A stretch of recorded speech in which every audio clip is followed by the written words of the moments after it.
we're gonna start with a basic pummel, which is an over and under position. So the little particular nuances of this are important.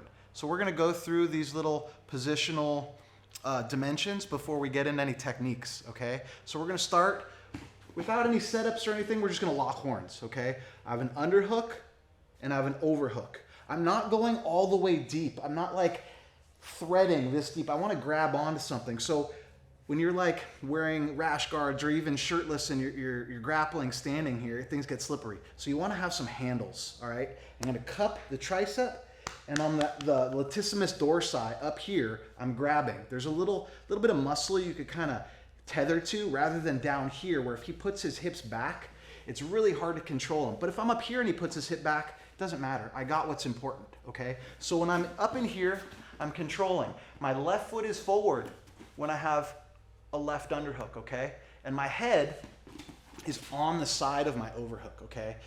There's of course things you could do when we have underhooks, but we're practicing this pummel, this over and under position, where you have a lot of versatility and techniques. You could lock your hands, you could stay here, you could commit to different techniques, which we're gonna get into a lot. But for now, we're just gonna practice our little pummel dance, where the weight distribution in your feet, the rhythm, how you move is important, okay, to get confident. So it doesn't really add to many techniques, this movement, but it really does get you confident, really close proximity with another human while you guys are locking horns, okay? So we're just gonna start by putting our overhook side on our chest, not lifting our elbow, just kind of putting our hand on our own chest, and Chaz is gonna do the same thing. From here, we're gonna dig, and we're gonna shuffle our feet, boom, onto the other side, okay? Same position, mirror image of the other side.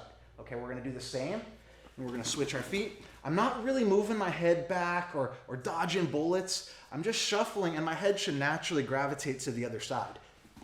Boom. So we're gonna do about 10 reps where our hands and feet should be mirror images of each other.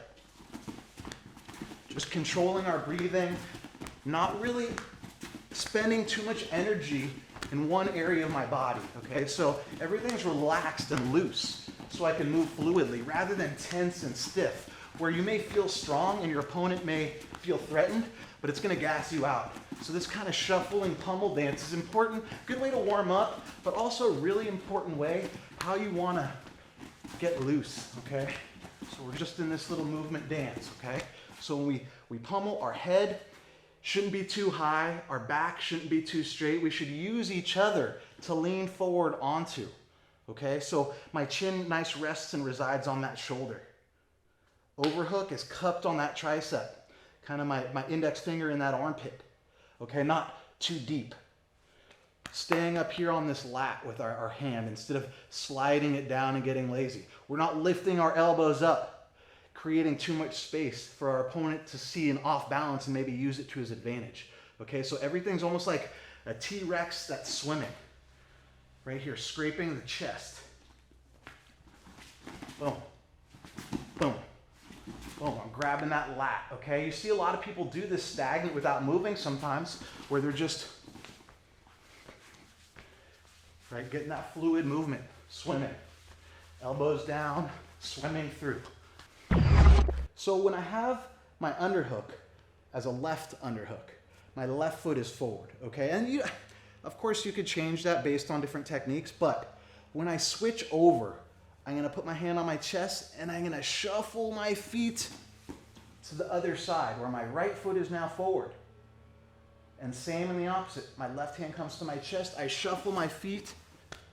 So the footwork is gonna be this little shuffle as you switch your hands, nice and gently, okay? You could, of course, move forward and kind of stalk them as you do this, but that's more searching for double unders and digging and pummeling, which we're gonna get into. But for now, just make sure your footwork is in a good timing and coordination with your handwork here.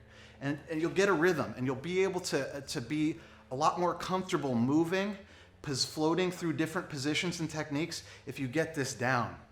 And that'll like be a good starting point before we move forward into different techniques.